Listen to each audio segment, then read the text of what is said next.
महाराष्ट्र शासनाच्या महसूल व वन विभागाच्या शासन निर्णयानुसार शासकीय जमिनीवरील पात्र निवासी अतिक्रमण नियमाकुल करून कायदेशीर हक्क देण्याची प्रक्रिया राज्यभर राबविण्यात येणार आहे। या पार्श्वभूमीवर अमरावती महानगरपालिकेत महापौर श्रीचंद तेजवाणी यांच्या अध्यक्षतेखाली महत्त्वपूर्ण परिचयात्मक व नियोजक बैठक पार पडली आहे।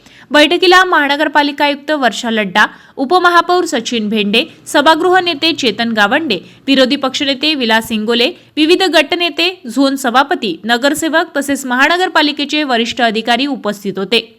बैठकीत महाराष्ट्र शासनाच्या महसूल व वन विभागाच्या दिनांक 25 मार्च 2026 रोजीच्या शासन निर्णयानुसार 1 जानेवारी 2011 पर्यंतच्या शासकीय जमिनीवरील पात्र निवासी अतिक्रमणांना नियमाकुल करून पट्टा वाटप करण्याची प्रक्रिया राबवण्यात येत असल्याची माहिती देण्यात आली। या योजनेसाठी लाभार्थ्यांकडून अर्ज स्वीकारण्यासाठी अंतिम मुदत 31 डिसेंबर 2026 पर्यंत निश्चित करण्यात आली आहे। यावेळी पट्टा वाटपासाठी आवश्यक अर्जाचा नमुना, स्वयंघोषणा पत्र, मानक कार्यपद्धती, अर्ज स्वीकारणे, पडताळणी आणि प्रस्ताव सादर करण्याची प्रक्रिया अंतिम करण्याबाबत चर्चा करून आवश्यक निर्णय घेण्यात आले। महानगरपालिकेने नागरिकांना कोणत्याही अफवा किंवा गैरसमजांवर विश्वास न ठेवण्याचे आवाहन केले।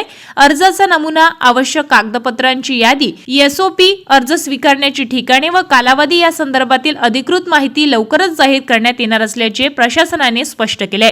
तसेच अधिकृत सूचना प्रसिद्ध होईपर्यंत कोणत्याही व्यक्तीकडे आर्थिक व्यवहार करू नयेत किंवा घाईघाईने अर्ज सादर करू नये असे आवाहनही प्रशासनाने केले आहे। अधिकृत मार्गदर्शन सूचना प्रसिद्ध झाल्यानंतर पुढील कार्यवाही करण्यात यावी असे महानगरपालिकेने स्पष्ट केले। आपल्या शहरातील ताज्या घडामोडी व बातम्या बघण्यासाठी नंबर 1 न्यूज चॅनल अमरावतीला सबस्क्राइब करा, लाईक करा आणि शेअर करा। संपर्क करा संपादक नितीन पाटील मुळे। संपर्क क्रमांक 9921589663।